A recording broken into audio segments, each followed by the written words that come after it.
Good morning, good afternoon, good evening, dear participants. It's a great pleasure to welcome you in one of the parallel session of the second International Conference on Water, Megacities and Global Change entitled Governance Modalities 1 out of 2.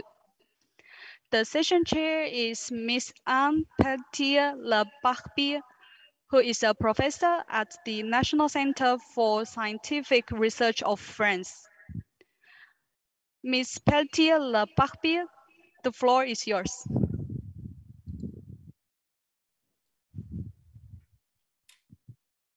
Bonjour à toutes et à tous, j'espère que vous m'entendez bien. Good morning, ladies and gentlemen. It is a pleasure for me to chair this session that is dedicated to governance modalities. As we all know, access to water is a crucial challenge. We know that 3 people out of 10 across the world do not have access to a safe water service. It is crucial, therefore, for inhabitants to have access to sanitation and to water services. We know that climate change will unfortunately make the situation worse because the number of inhabitants that do not have access to safe drinking water is due to increase, and therefore we need bold public policies. These policies need to be efficient and effective. They need to be based on partnerships. This is how we can put in place good governance as defined by the OECD. We will now have 3 presentations that will strive to provide frameworks in order to improve the governance of water. We will start by looking at the tax system. We will have a presentation from Bernard Barak, who works at the International Research Center for Environment and Development.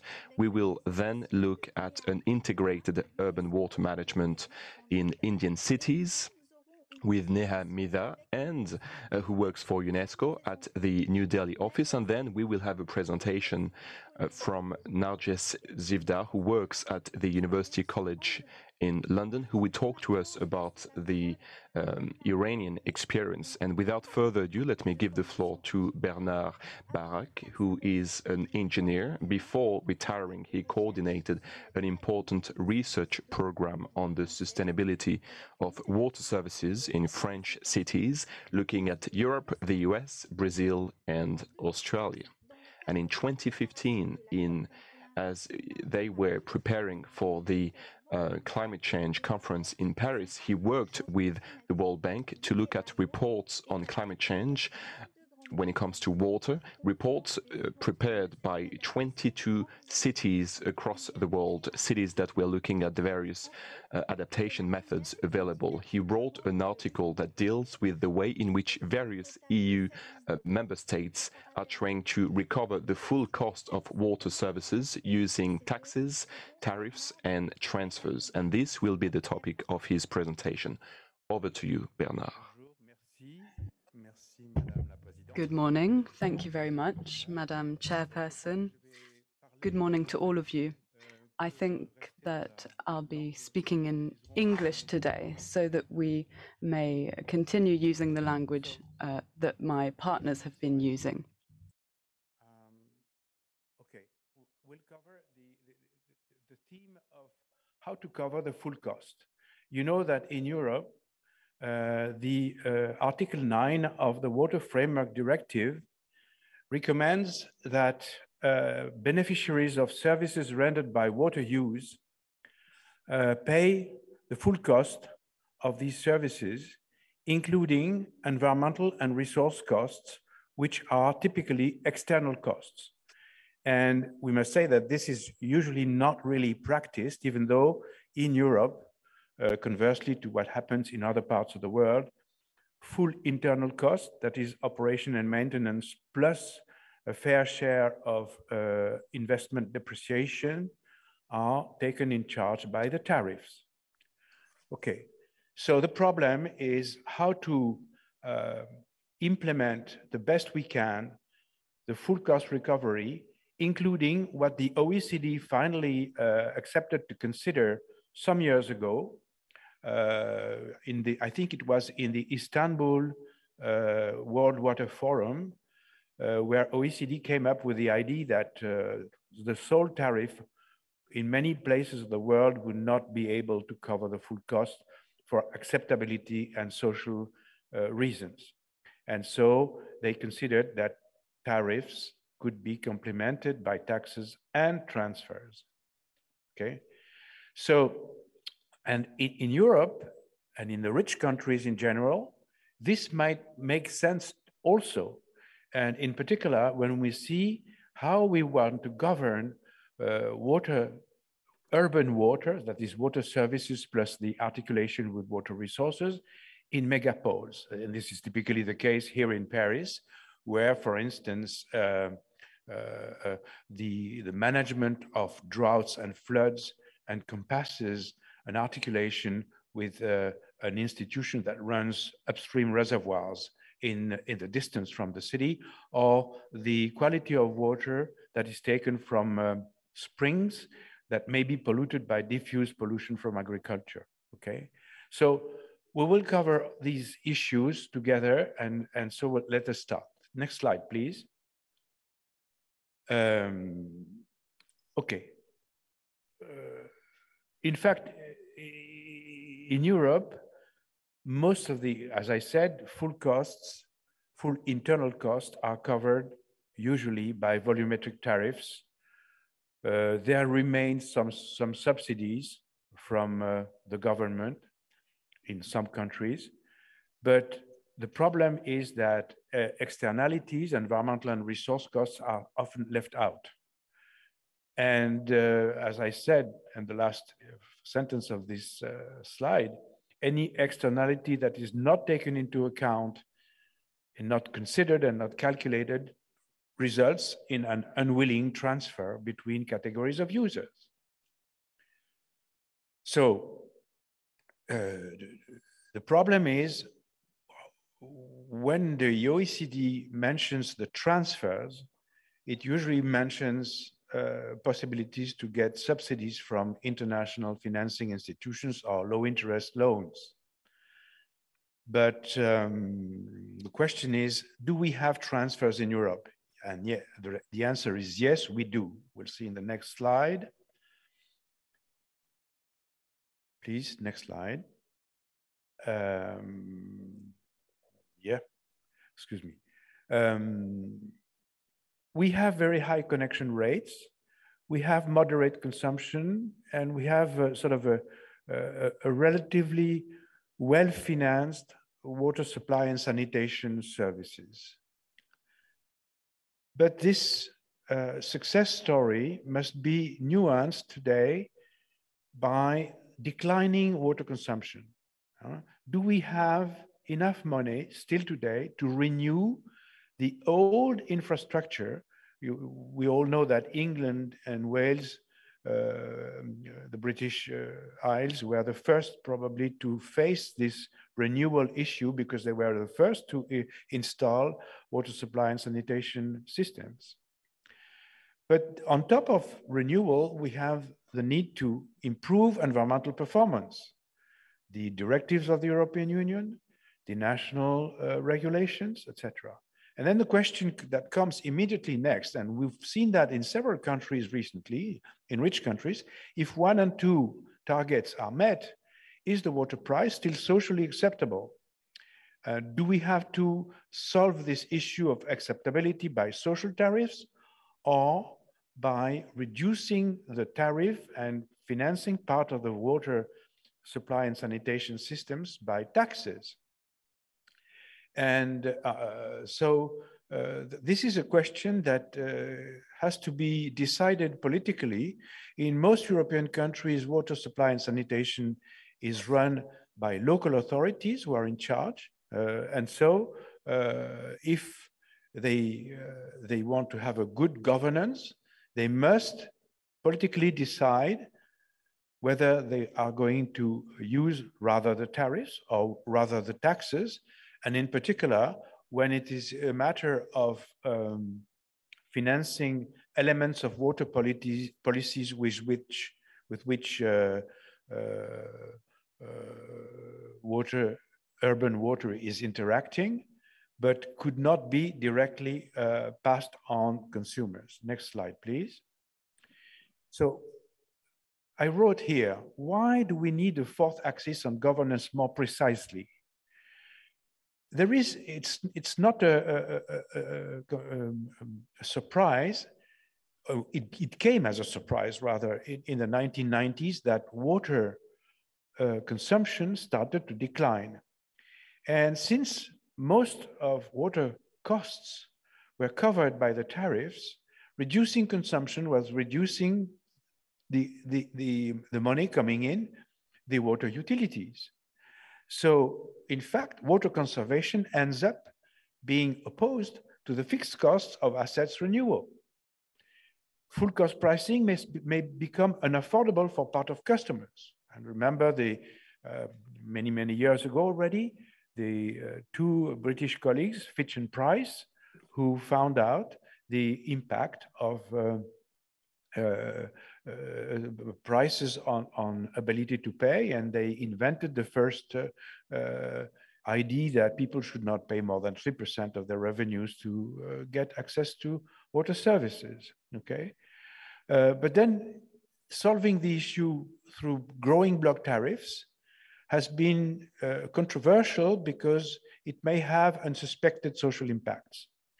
And in addition, sophisticated tariffs may incur high administrative costs, which the institutional economists tend to call transaction costs. I mean, if you are going to invent a very expensive administrative system to make water more affordable for the poor, the end result might be a catastrophe.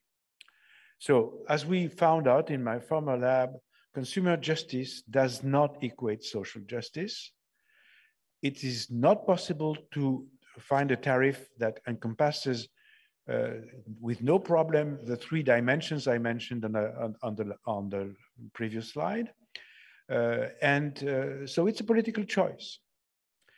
But then, as one of my PhD students, my last PhD students illustrated, we have to distinguish two dimensions of governance, internal and external. Next slide, please. Internal governance, I'll go quickly on it because it is well known that we must develop new knowledge to better assess what is the impact of water tariffs, water economy, water financing on various categories of users. And in fact, the global idea is that, as was also illustrated by a document by Xavier Leflèvre of OECD on urban water, new relationships must be developed between authorities, the staff in charge of operations, and the various types of consumers. New modes of water supply management can rely on smart meters to have more real-time relationship with users. I know the city of Boston, for instance, the metropolitan area of Boston, has used smart meters for a number of years now and has really good results with that. It's recommended to look at what they do. But also at the other end of the spectrum, you can decide to introduce non-conventional water supply systems to allow people to partly disconnect from the services. And then of course, they will reduce their consumption. But as I said before, if they do that, they will reduce the income of their utility. And therefore, there must be a collective discussion before encouraging or else discouraging this kind of disconnection by some categories of users. I know, for instance, that in some new eco neighborhoods in Germany, when they set up, they discuss with the water Stadtwerk, with the water utility of the city, to discuss how much water they will in the end really need so that the utility can dimension the supply to what is expected. But then, of course, the hottest issue is to discuss the equity between types of customers. And here it is possible, and has been illustrated in England too, that replacing part of the volumetric tariffs by lump sum payments or by taxation could have beneficial effects in terms of redistributivity in favor of the poor. Usually, local taxes, housing taxes and land taxes, are impacting more the rich people, given the fact that water consumption is not very different between rich people and poor people. It is rich people consume more, but not so much more. So that in the end, if you install, for instance, volumetric tariffs with rising blocks, then you might have very bad social effects, which you could cope with taxation. But this needs a lot of analysis and preliminary modeling to find what are the determining factors and the redistributivity of different tariff systems. Next slide, please. If we move to external governance, then of course, we move to the relationship with any water supply and sanitation utility with other stakeholders, the neighboring utilities, of course, the regulators, other levels of government, if water supply is local, expertise, public work companies, etc. And so what we want to focus on here is on the relationship between water supply and sanitation services and water resources. Because it is not a mystery that if you look carefully at the Water Framework Directive of the European Union, it is clear that the main objective of that directive is to start from territory and find territorial solutions for water resources optimal management before running into technological escapes or solutions, okay? What is also derided as end-of-pipe technology. And since water supply and sanitation is giving one of the highest values to water, obviously, they are completely concerned with implementing the Water Framework Directive, whether it be aquatic quality or the quantity of water available.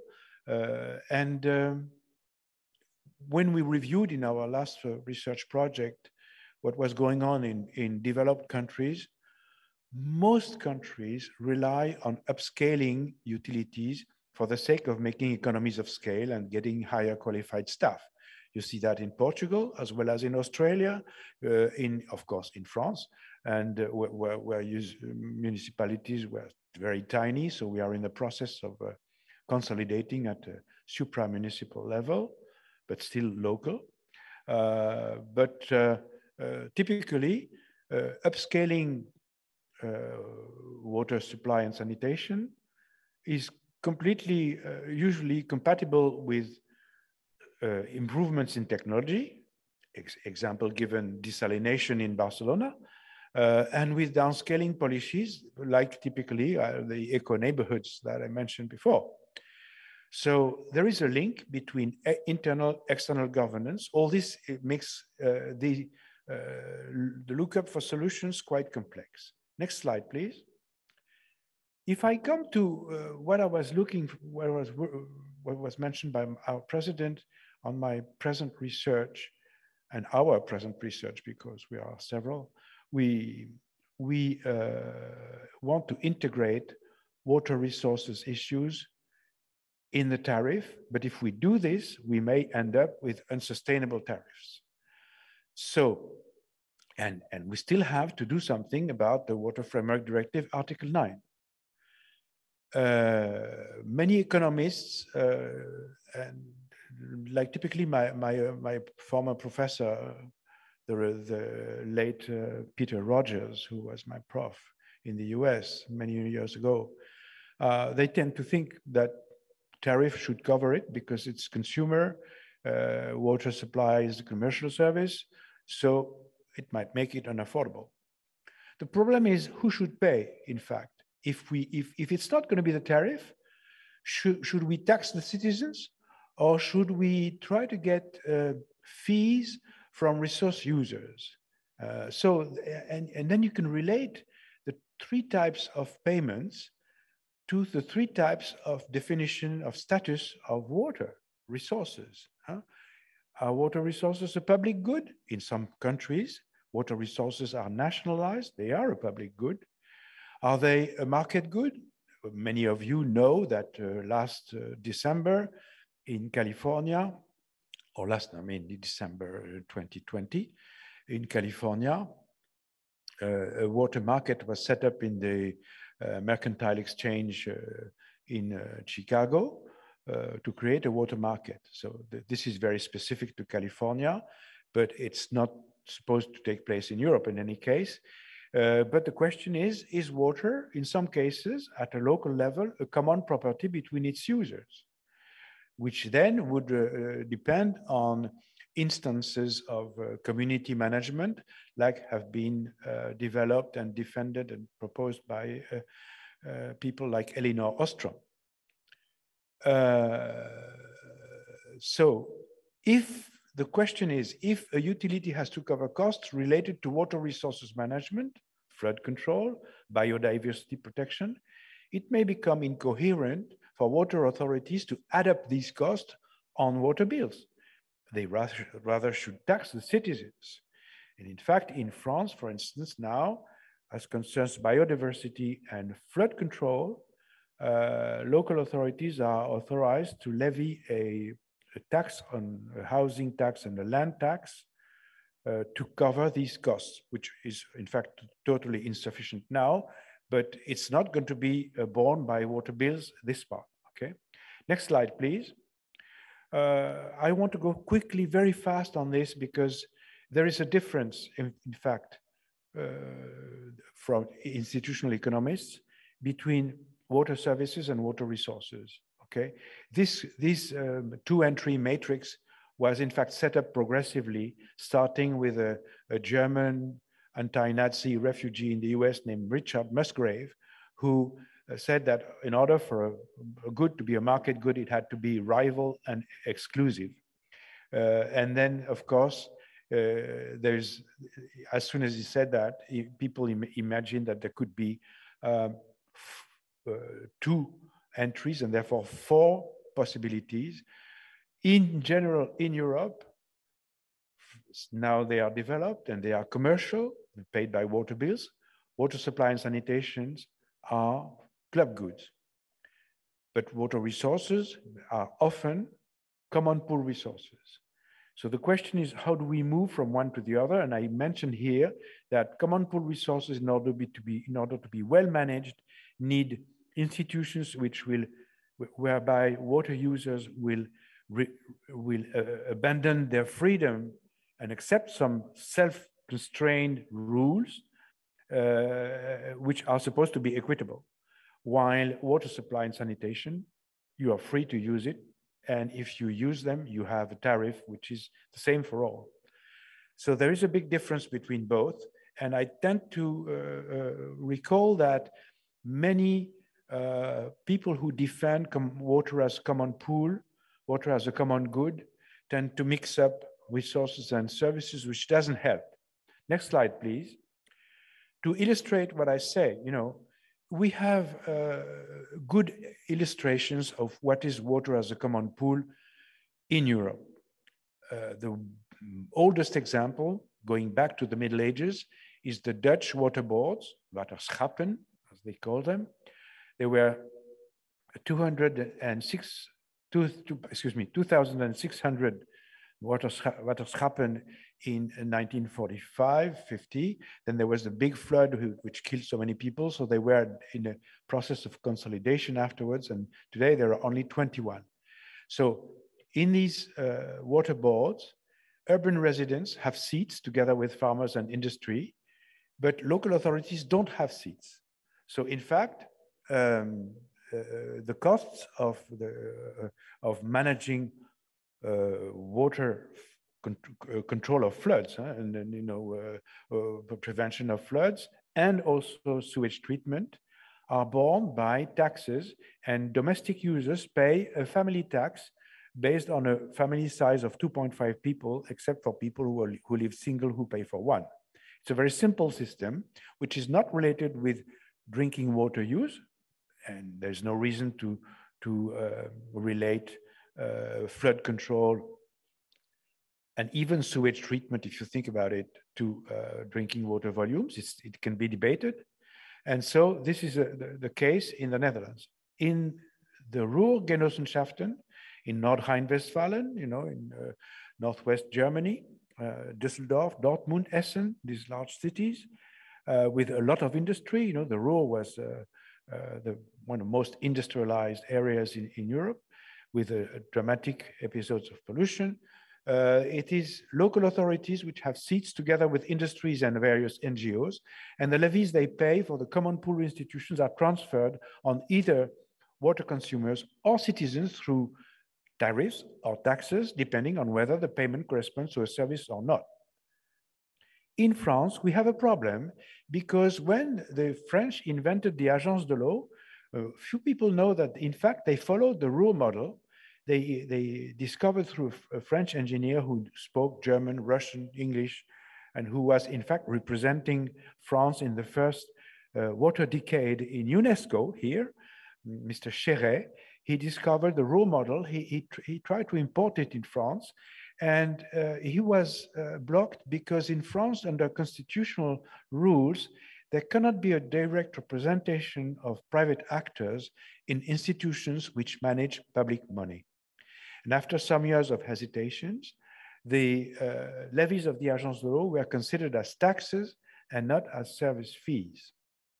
And yet, when they were created, it was decided very quickly that domestic water users should pay the levies of the Agence de l'eau, one big levy for pollution control and another one for water resources quantity management. And this creates now a certain incoherence. Next slide, please. Okay, I'll come to my conclusions. I think I showed how complex in Europe the situation is, and how much more scientific analysis are needed to develop and help the Commission, the European Commission, develop a sustainable version of Article 9 of the WFD. And stop thinking that the sort of neoliberal economic rule will suffice to cover the full cost through tariffs.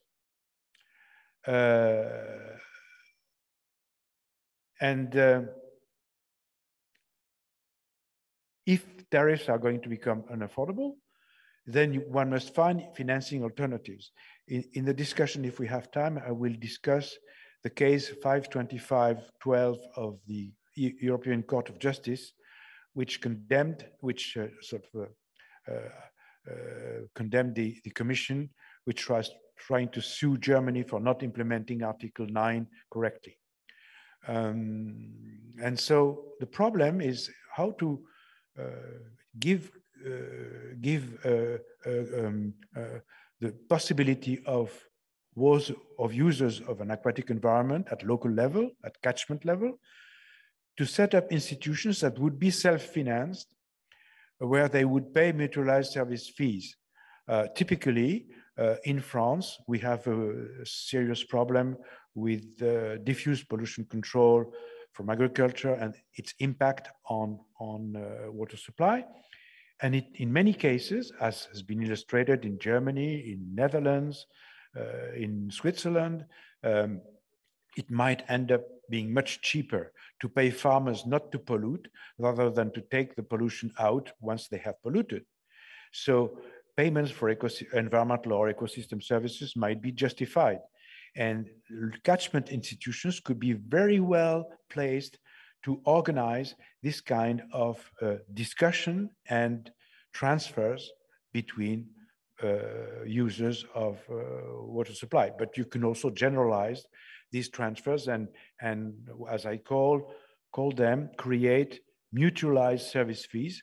All water users pay fees to a catchment institution, which in turn either mobilizes this money directly or uses it to implement transfers between categories of users. Thank you very much. Last slide. For your attention. Merci. Merci beaucoup. Thank you very much, Bernard Barraquet, for this presentation. You have listed several examples of governance and collaboration among different stakeholders. This is key, as you've highlighted. You've also shown to what extent the situation is complex and that the issue of water prices is an essential one. And you've given us key insights into these concepts. At the end of the presentations, we'll be answering the various questions of the meeting's participants. I'll now give the floor to EauMega, who will be presenting a framework to evaluate the extent of integrated urban water management in Indian cities, and more specifically, the city of Delhi.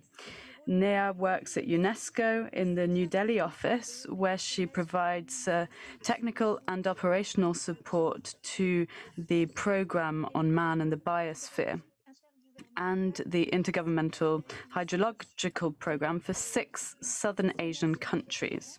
She is a professional in the field of the environment with over 10 years' experience in the management of natural resources, security of urban water, landscape conservation, smart green infrastructure, and biodiversity conservation and wildlife conservation. Neha, you have the floor. Thank you. Thank you.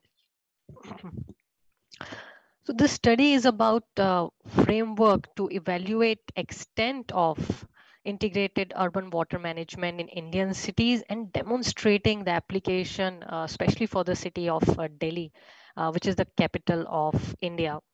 This study was conducted as a joint venture of UNESCO New Delhi office with National Institute of Urban Affairs, which falls under Ministry of Housing and Urban Affairs in India.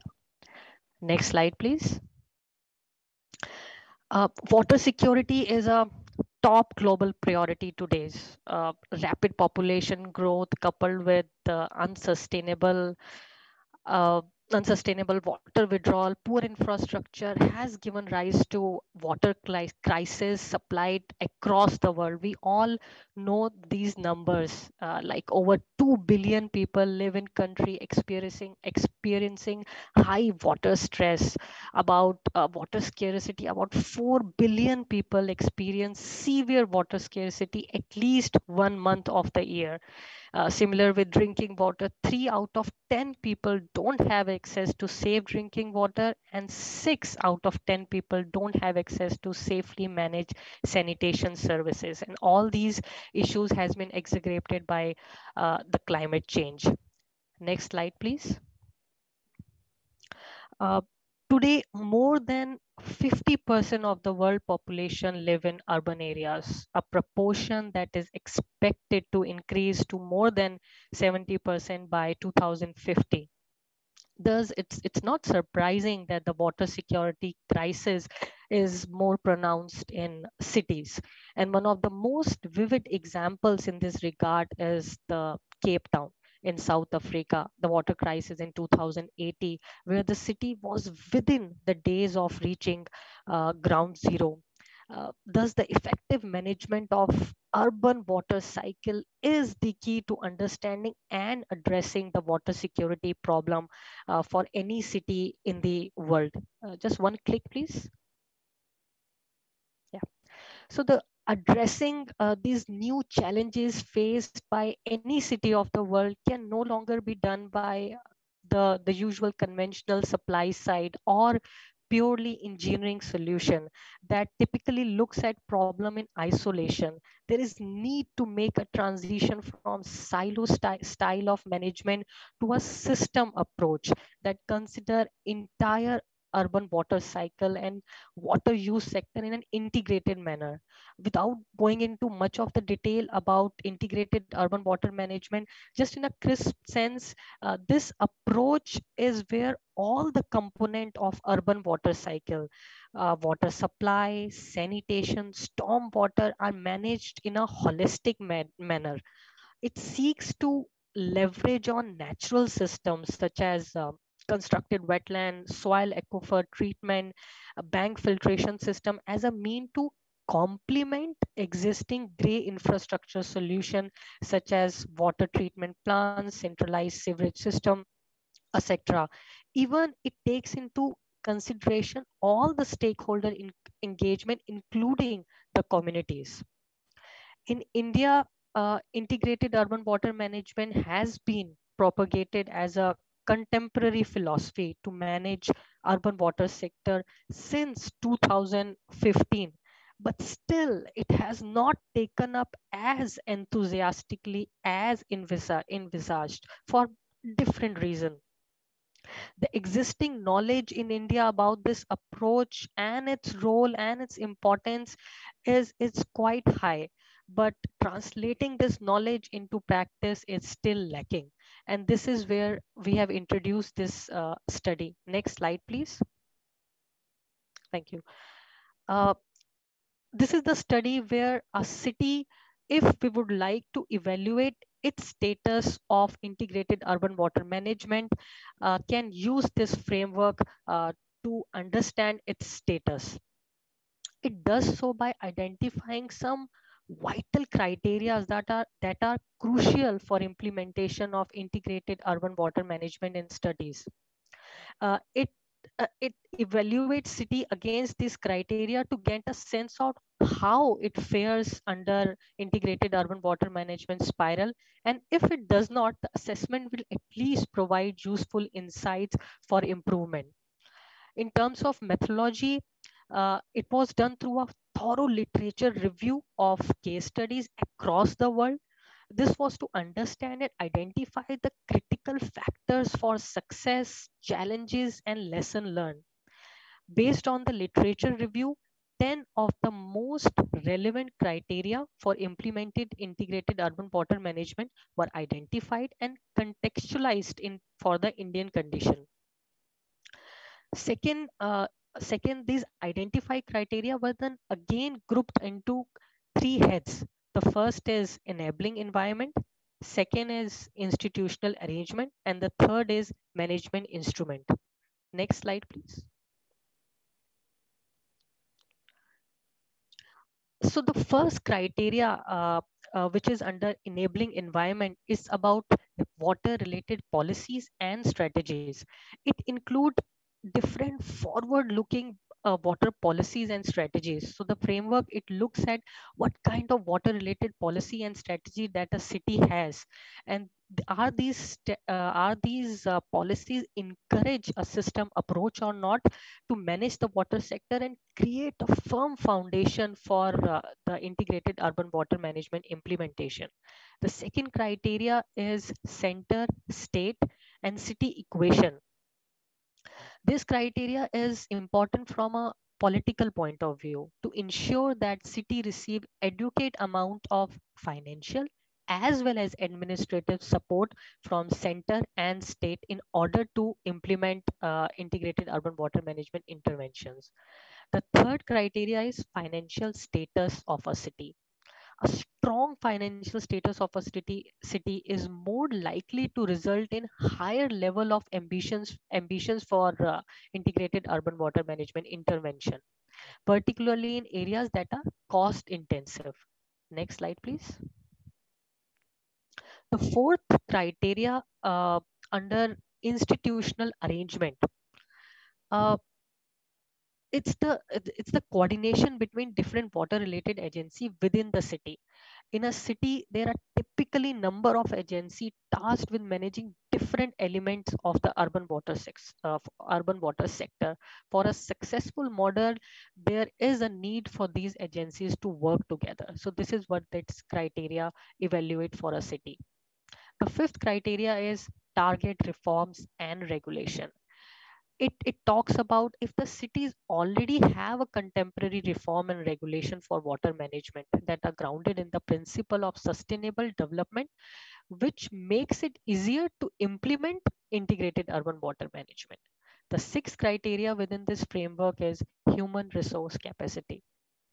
Having a adequate number of suitably qualified staff in concerned agencies definitely help any agency dynamically adapt to the challenges of water sector, which is imperative for integrated urban water management to sustain. Next slide, please. The seventh criteria within this framework is database of water related information. Any study, any new intervention requires a good quality, reliable, disaggregated data for various aspects. And it is the first step for developing a sound integrated urban water management interventions. The eighth criteria within the framework is technological advancement. A high level of technological advancement in the city indicate a willingness to innovate and adapt to changing times. It also helps in rolling out the intervention more effectively, given that these are non-conventional. The ninth criteria is citizen engagement. The success or failure of any intervention is largely dependent on public support. So this criteria looks at if the citizens know about the new intervention that are introduced by the agencies, do they take part in it? So this criteria evaluate a city on that aspect. The 10th criteria is research and innovation. The urban water sector is facing increasing threat on multiple fronts. So a robust research and innovation program is definitely crucial in terms to evaluate these threats and devise adequate response mechanism. So this criteria is for the new research or the innovation that a city does to make sure that the new challenges being faced in these times are come out with for this response mechanism to handle these challenges. Next slide, please. Now, coming to our case studies, we tried to evaluate the city of Delhi using this framework to see where the city of the Delhi stand in terms of integrated urban water management. New Delhi is the capital of India, and it has an area of close to 1,500 square kilometer with a population of almost 20 million. It is one of the biggest megacities in the world, and it has witnessed growth in terms of both area and urbanization over the year. And if the current trends continue, Delhi is expected to replace Tokyo as the most populated city in the world.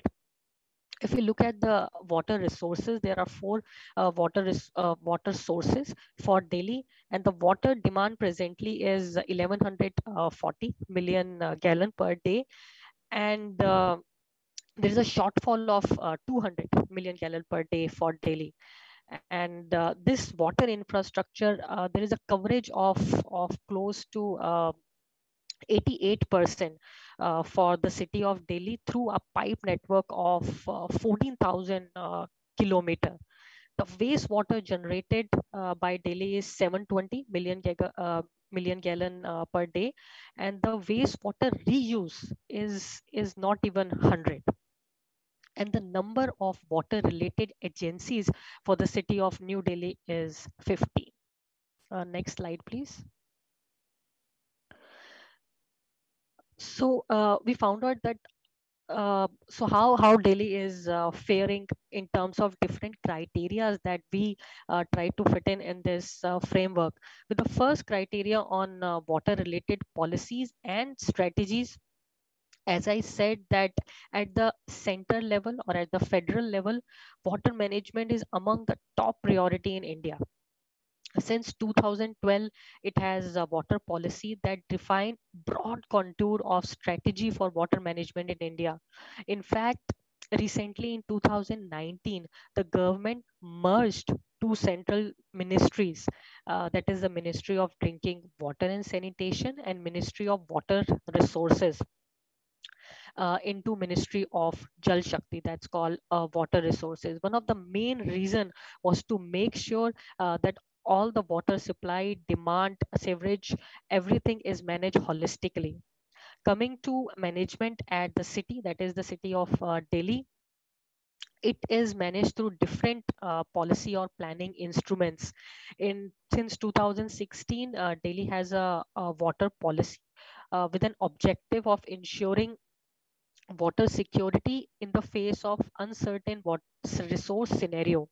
This policy cover demand projection, demand management, uncertainty, and risk-based database. Also, Delhi has strongly emphasized the sound water management even in its master plan for 2021.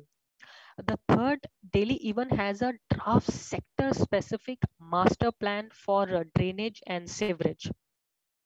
And the sewerage master plan for Delhi 2031 present a comprehensive roadmap for covering non-sewerage area of Delhi, which is almost 44%, by setting up additional physical infrastructure in a phased manner.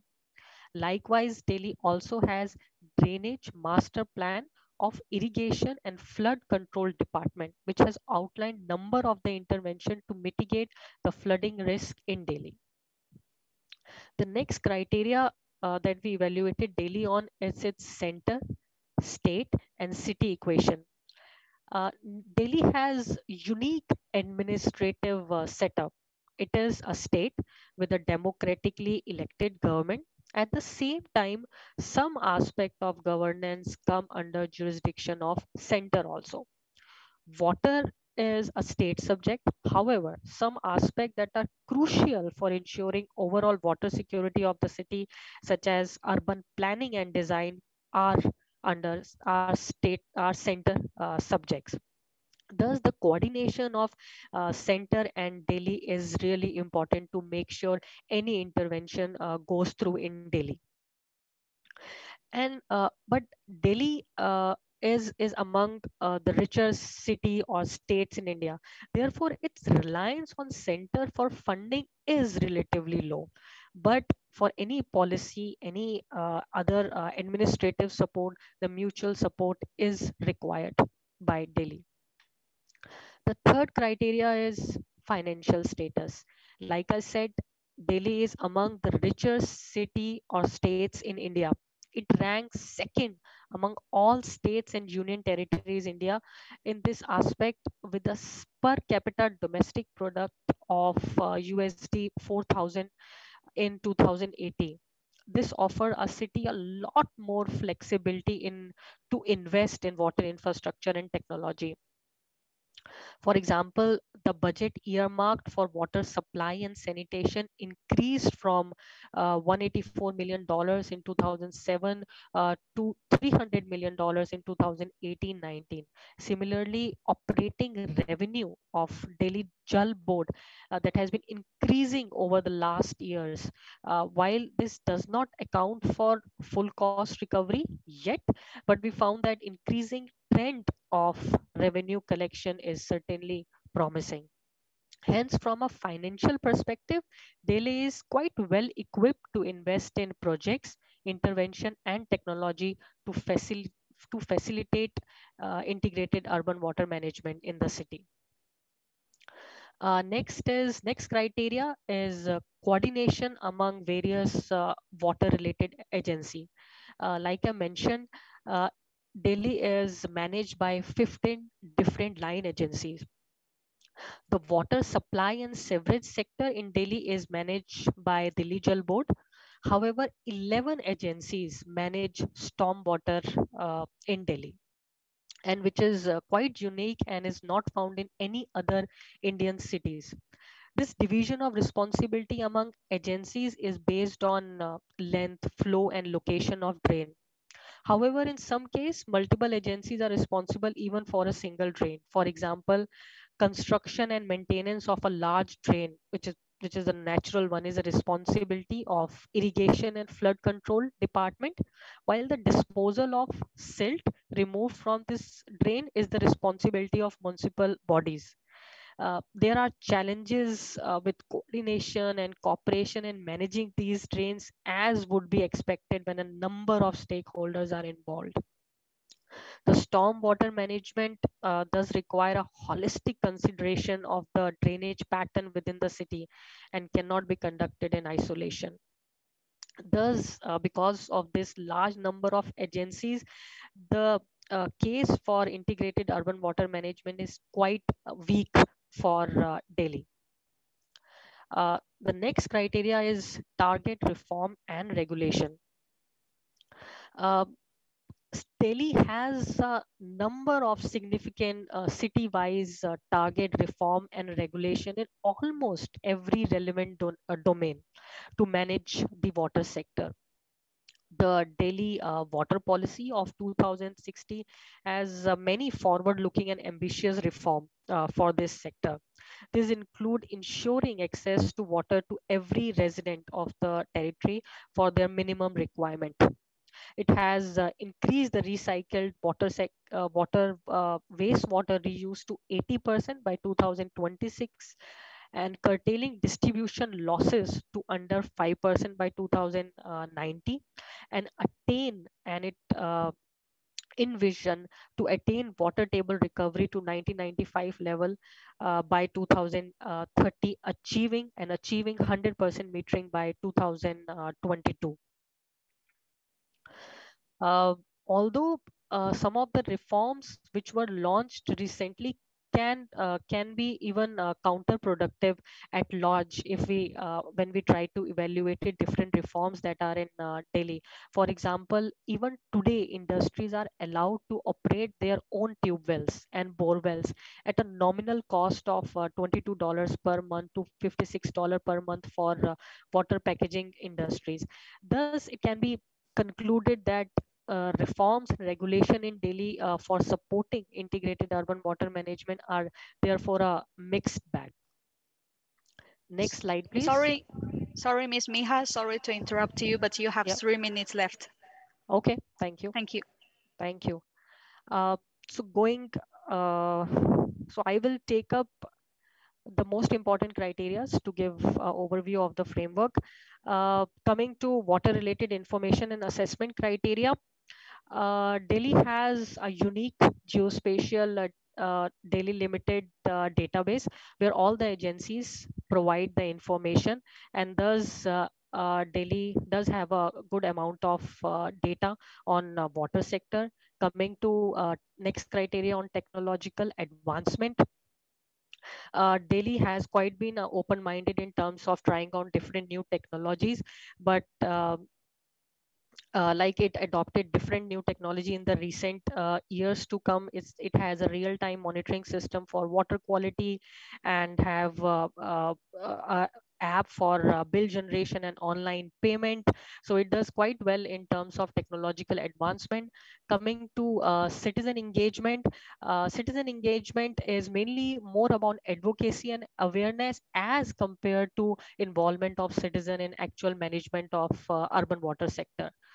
Coming to the last criteria, which is research and innovation. Research and innovation in Delhi is fairly limited and appear to be mostly reactive as compared to proactive approach.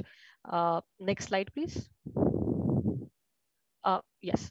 So in a conclusion, I would like to say that this study basically we try to develop different criteria to develop a framework to ascertain the extent of integrated urban water management implementation for a city, and we try to evaluate the city of Delhi against this criteria, and we found that Delhi fared moderately good, which few things that worked in favor and where it has the potential to improve. And I would like to conclude here only. Thank you. Merci beaucoup. Thank you very much, Léa, for this presentation. We have some questions later on. On va continuer maintenant. And we will continue now. And for the sake of time, I will, without further ado, give the floor to the next speaker.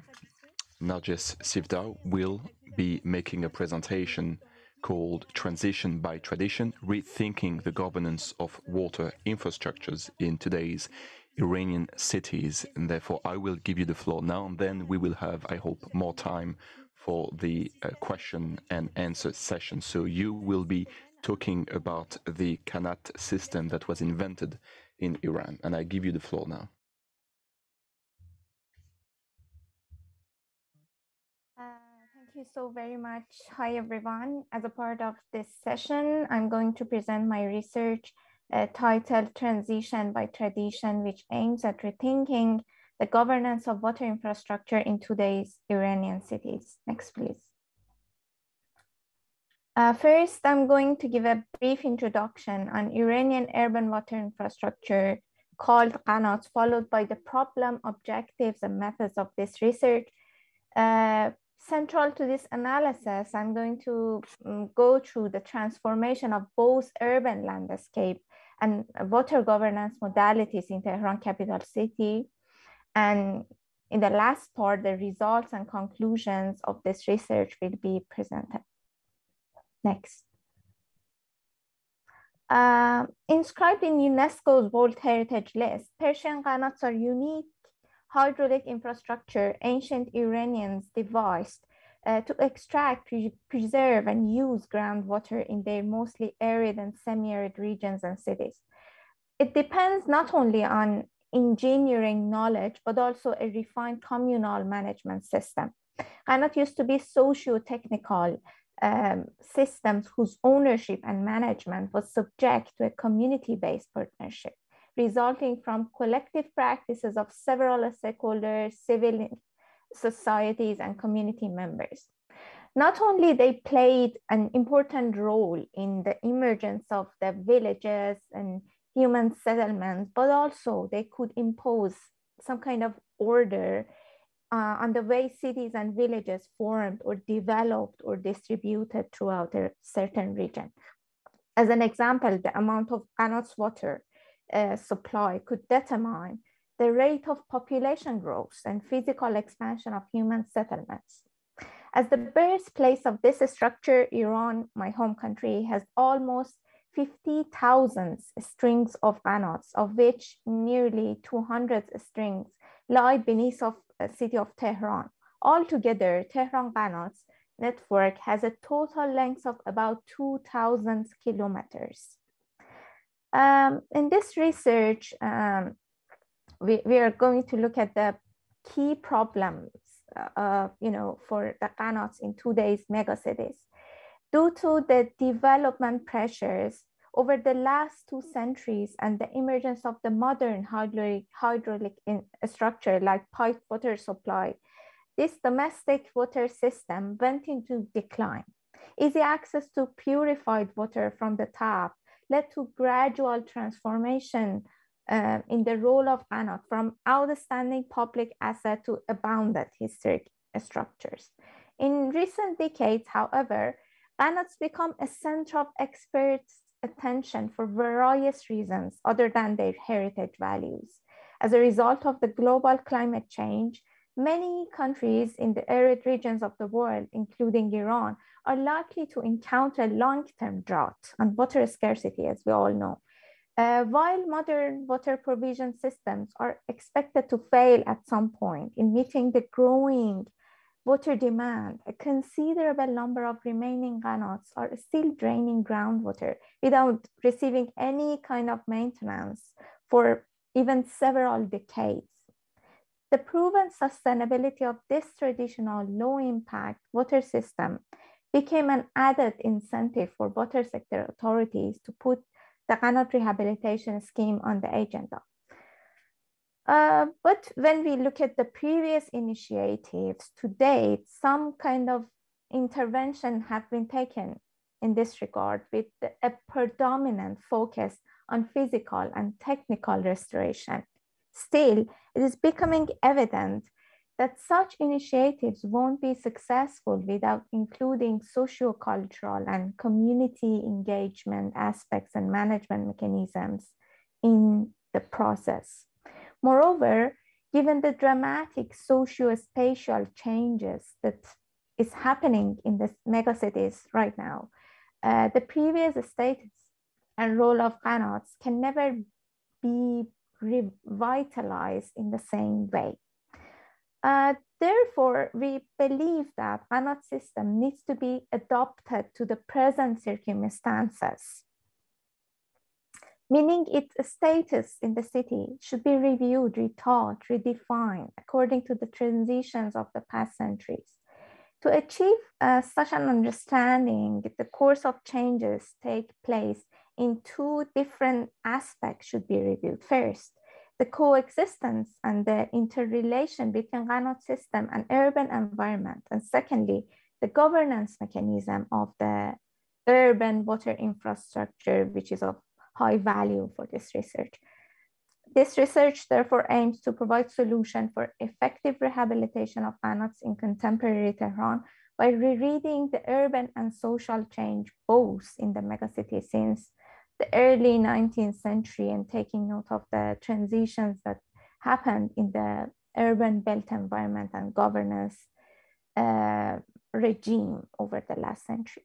For this purpose, first of all, we're going to look at the visible changes taking place in the city's urban form and structure and the effects of it on the urban Qanots. And then the transformation of the governance mechanisms will be reviewed, taking note of the official policy reports, regulation, and the relevant literature, which will help us to discover the roots of the challenges that need to be addressed for successful adaptation of Qanot system to present day city. When we look at the built environment of Tehran, next slide, please. Okay, thank you. The built environment of Tehran has changed considerably since being declared as the capital of Iran more than 2 centuries ago. As you can see in the right side of this slide, the linear expansion towards western part of the city shows no trace of Tehran's mountainward network of water valleys and Qanots, which is visible in the figure, the figure in the left. Laying on the Alborz mountain foothill, where water valleys and Qanots passes and greeneries are present, it actually, the city actually developed on the, actually on a north-south, somehow north-south order. Another key transformation that happened in Tehran's urban form is the replacement of the traditional organic street systems with a modern network of roads, highways, and underground rapid transit system, underground stations to ease the movement of the citizens and the goods and to boost the mobility. In the past, the topology of the street networks in Tehran obeyed the passes of Qanot network. This means that the street networks and Qanot elements, they were complementary to each other, with the streets giving access to water supply and Qanot ditches and channels bringing greenery and life to the streets. But today, these two infrastructures, meaning the Qanot and water systems and the transportation and ways and infrastructures are generally regarded as a threat to one another, which would not be the case in the past. Again, next, please. Yep, thank you. And as you can see in the picture, it's actually the whole kind of perspective from Tehran capital in today. Since the 1960s, the water supply that fed Tehran's surrounding started to decrease owing to the construction of several dams across the rivers. Added to that, the physical and structural damages to Qanot network that happened due to the neglection of Qanot network pass and buffer zone during urban development project over the last 40 centuries has severely threatened the system's integrity, as we talked. And Qanot construction is no longer common because of the reliance of both domestic and agriculture sector on piped water. So the activities around Qanots have been limited to their maintenance at some point, but the growing attention to heritage value of the qanats in the past decade have given rise to a new type of qanat-related intervention. The point about the transformation of water governance is that none of the organizations, which we actually discuss in our paper and we gave more explanation on that, has carried out its responsibilities. They don't carry out the responsibilities towards qanat protection and rehabilitation successfully enough. As every year, a significant number of qanat get destroyed, blinded, or dry up. These are the outcomes of a kind of extensive bureaucratic complexity, inconsistency between different set of laws, and the overlap of the responsibilities assigned to certain organizations in charge. Opposed to the public sector's influence and power over qanat's ownership and management in the past, somehow in the, we see that we had some kind of civil society engagement and private sector activities in the past, which have noticeably diminished compared to the past. But in the, all in all, what we can witness is that a growing interest is kind of emerged among the academic institution, which value the technical, social, and heritage attributes of this traditional water system. Next, please. And as you can see in this slide, that we somehow try to put together challenges, problems identified through the review of all the transformation happened to the interaction between the city, urban community, and qanat's existence and function, which can be classified, as you can see in the table 1. This classification gives us a kind of clear overview of the factors that hinder successful rehabilitation of qanats, which is actually not in place today. These categories can be considered as 3 main pillars of a holistic qanat rehabilitation process. An adaptive rehabilitation framework is formulated according to these 3 main pillars, meaning spatial, socio-technical, socio-institutional, and technical aspects. And this framework can be used as a starting point to the conceptualization of rehabilitation plan, because it provides a practical standpoint from which the context-specific issues of a target qanat could be approached comprehensively.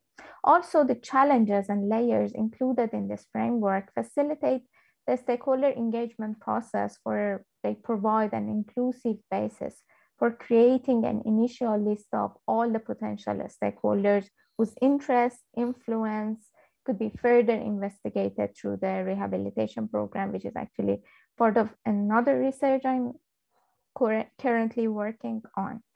And as the final words, the conclusions, if you can please go to the next slide, thank you.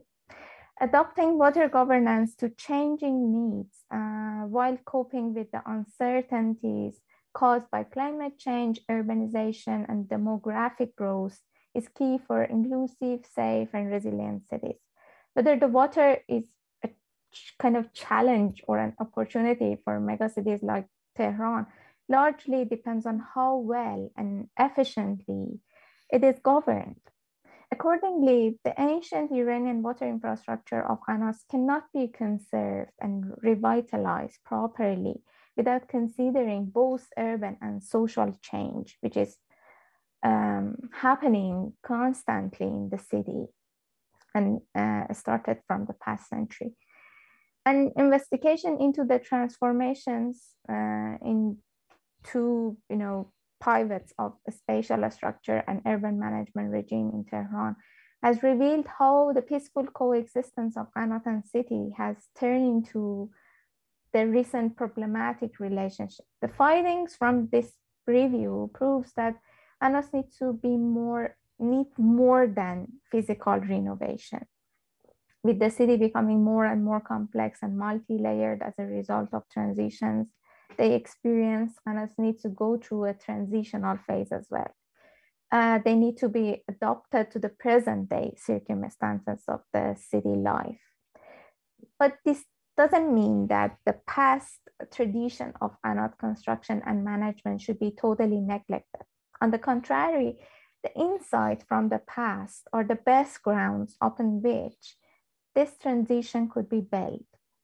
Many past practices must be regenerated and developed according to the modern day conditions. As an example, based on the lessons learned from the traditional management system of anode, reconnecting people and the community members and civil society organizations to anode governance would be one of the keys to successful rehabilitation of this infrastructure.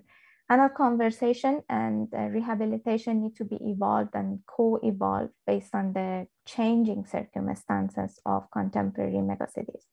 Incorporating an updated version of traditional management into a participatory rehabilitation process may make the promising idea of multi-layer, multi-stakeholder anode rehabilitation in the city more feasible.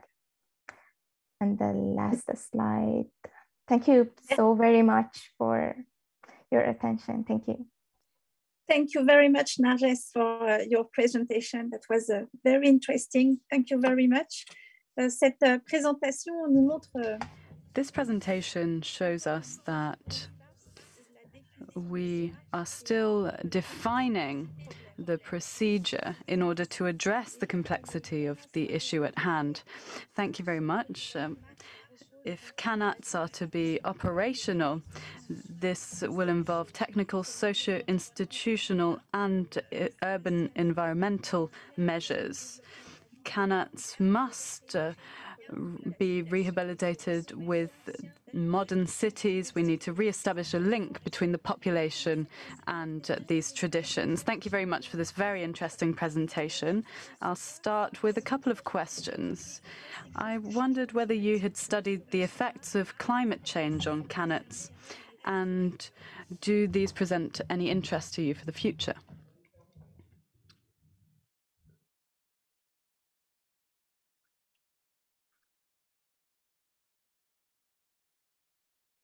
The question is for, I'm sorry. The question is for Narges.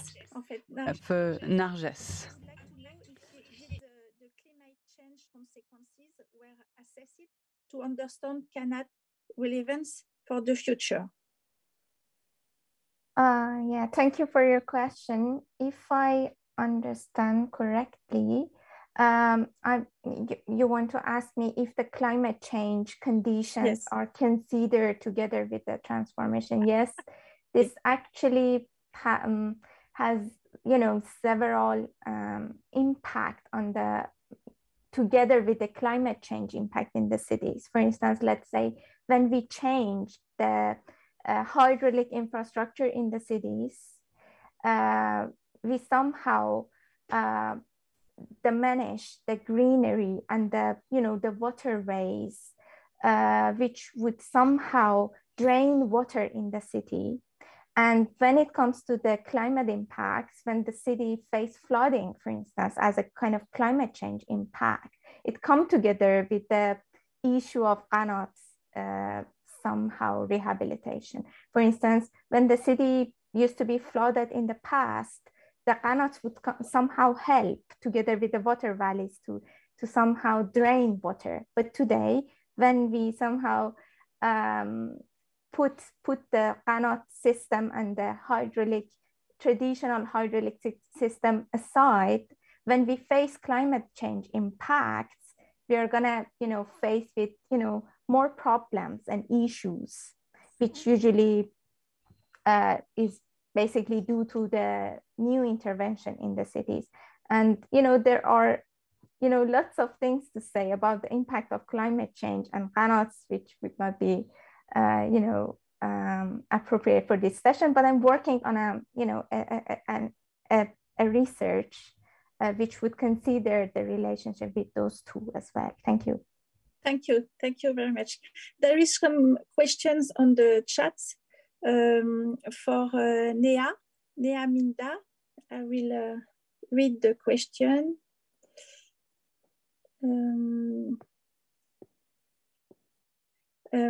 First of all, thank you for your presentation. Your criteria are more focused on governance level. Did you consider criteria on practice level, such as improving biodiversity, water quality? Yeah, thank you for the question. Yes, we have considered other aspect also, climate change, biodiversity, water quality, wastewater treatment. But we try to have this criteria on a broad level. So all these sub-level has been considered, like if there has been any technological advancement for water quality assessment, if there is a policy on biodiversity or not. So all these have been considered, but within this criteria. But as we wanted to make a framework on a broader level, these criteria does not mention these aspects. Thank you. Okay, there is another question for you.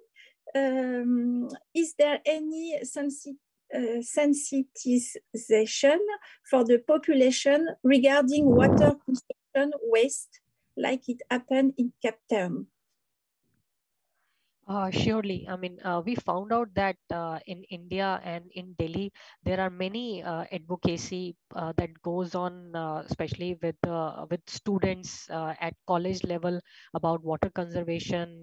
In fact, we have a mission of Clean Ganga, which is directly supported by center, which does this advocacy with schools, with colleges, with the local communities, with different residential complexes where different campaigns, online webinars are done on a regular basis to make sure that citizens are aware, and especially in COVID times where uh, water requirement of water increased, and especially of its excess and its quality is required. So definitely, but what we found out in our study, that in terms of citizen engagement in India and in Delhi, it's more about advocacy and it's less about involving citizen in decision making. So that's the difference. Thank you. Okay, thank you very much. There is another question for you. What are the consequences of this assessment? Are actions planned, for instance, to increase cooperation between water agencies or citizen involvement? Do you believe that the implementation of this type of assessment should be useful in other megacities? Thank you. So definitely any framework, our main idea was to give this framework to any city to find out what is their status, to find out where they lag or where they basically improve, and not to compare it with any other mega city within the country. Is to give them an understanding of where they can improve, and to be an example for another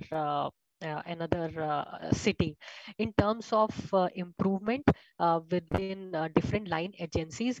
uh, the way water policies are being planned at the center and in state level, definitely there is an improvement in last especially in last 4 years.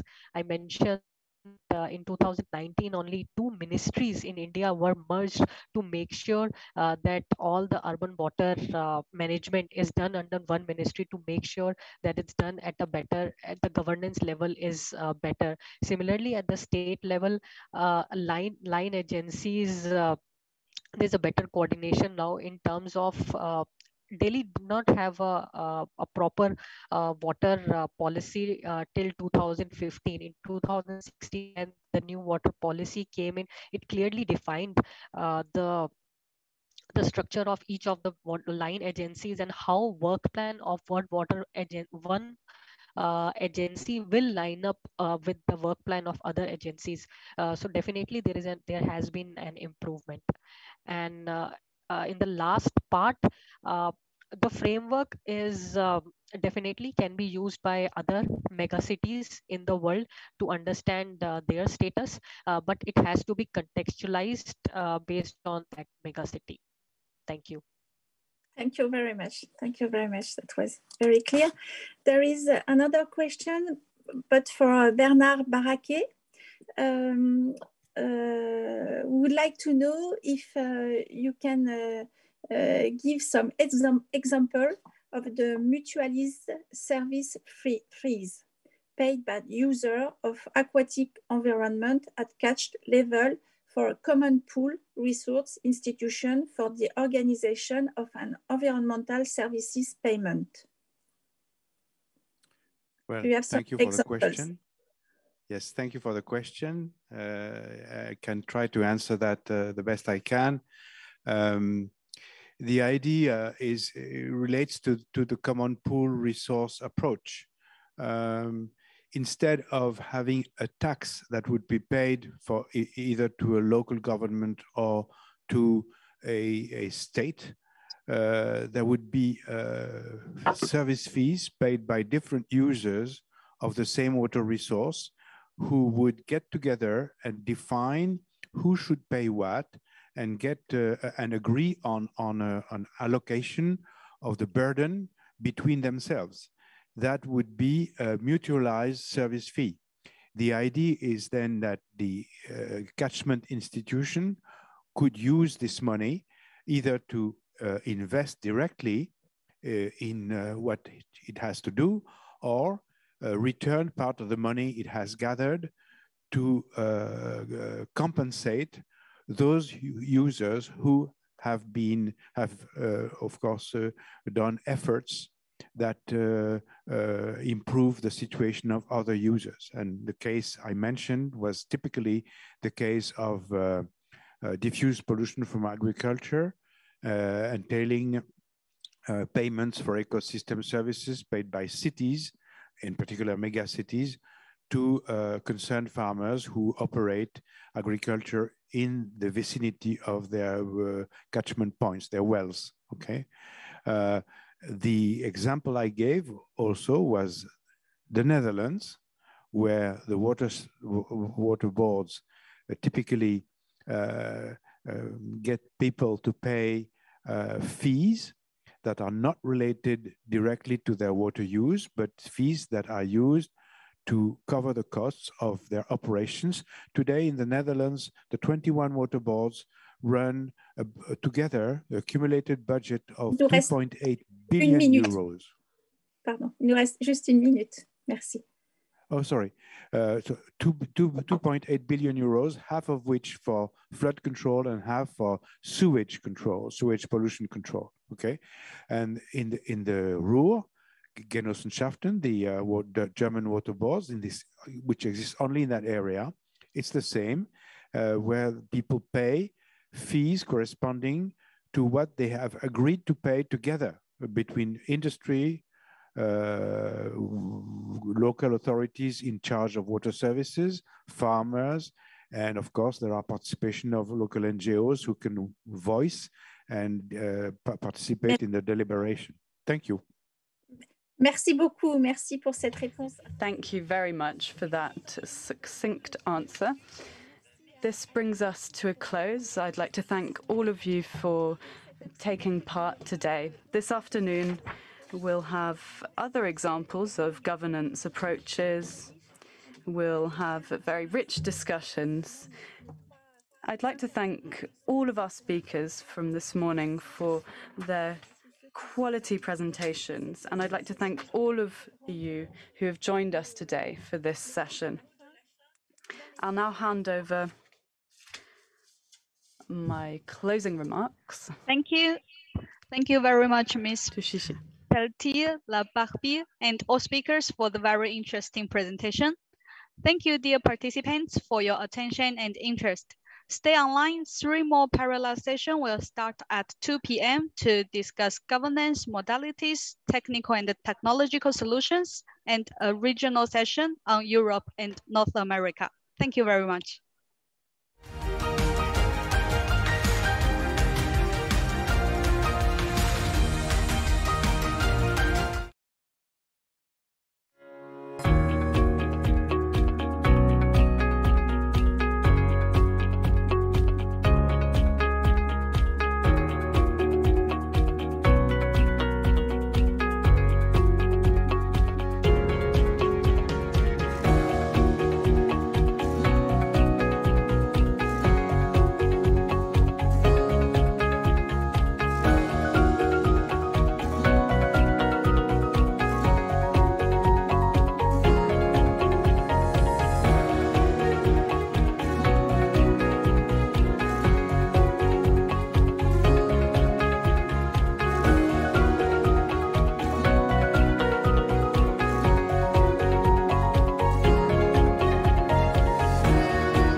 It's vital to human life, our economy, and ecosystem.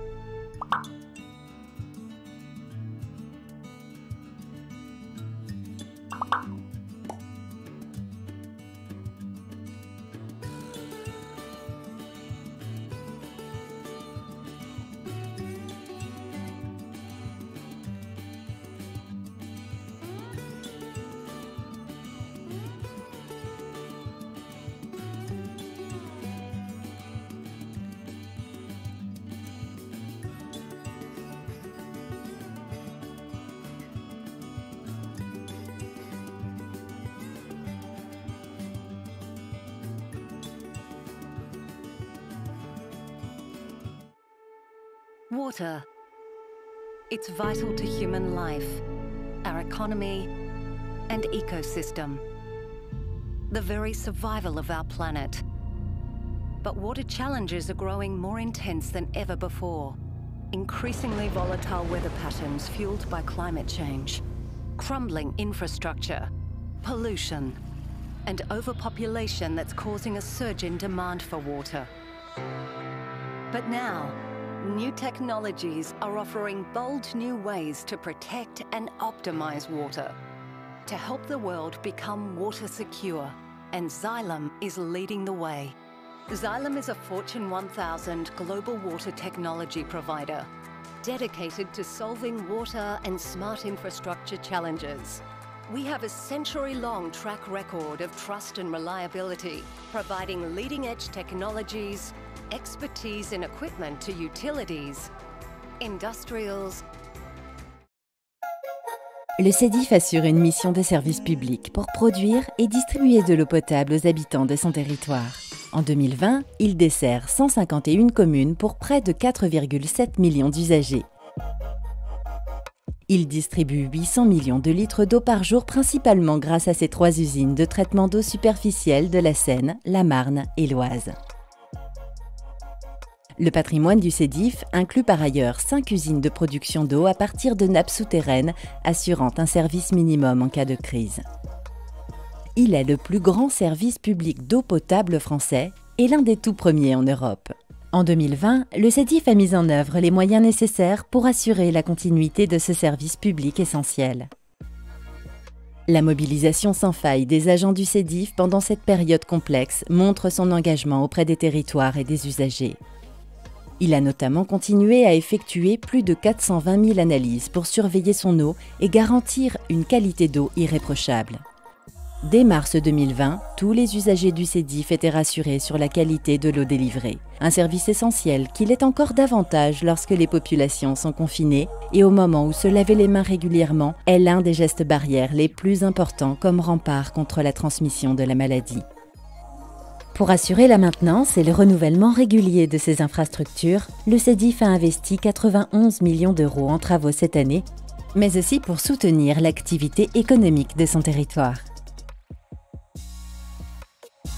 En 2020, le SIAAP a poursuivi ses études visant à étendre la technologie d'osmose inverse basse pression, OIBP, à ses usines d'Arvigny, Méry-sur-Oise, Choisy-le-Roi et Neuilly-sur-Marne.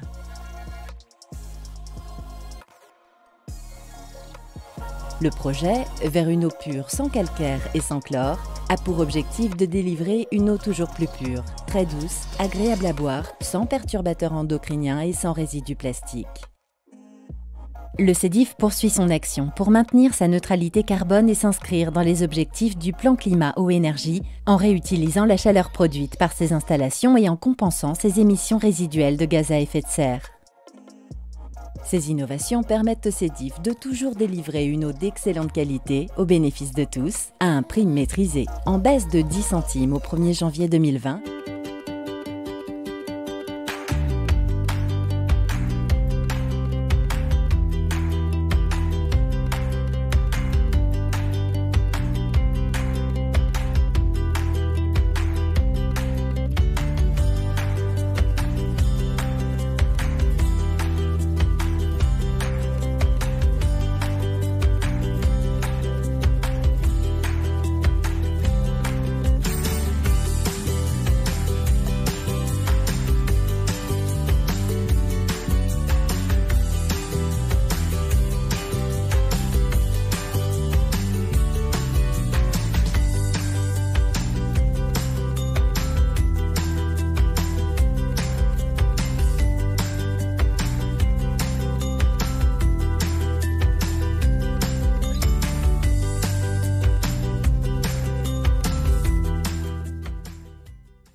Notre époque connaît des changements sans précédent. L'activité humaine augmente, les villes s'étendent. Aujourd'hui, plus que jamais, l'eau a besoin de nous.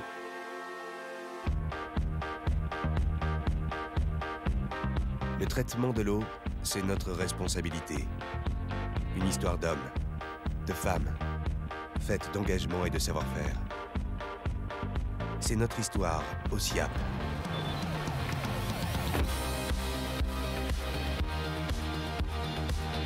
Nous collectons, transportons et dépolluons les eaux usées de 9 millions de franciliens. Notre réseau de 440 km de canalisation est géré en temps réel, avec des outils de prévision et de régulation qui nous permettent d'anticiper toutes les situations et d'optimiser la gestion des flux. 7 jours sur 7, 24 heures sur 24.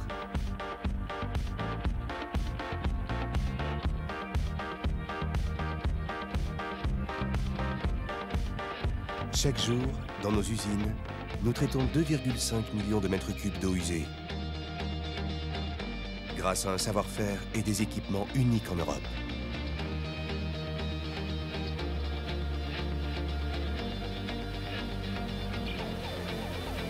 Notre vision est durable, tournée vers le long terme. Nous nous engageons à développer notre activité industrielle de manière responsable. Nous investissons régulièrement dans la modernisation de nos usines et dans le développement de solutions innovantes et protectrices de l'environnement.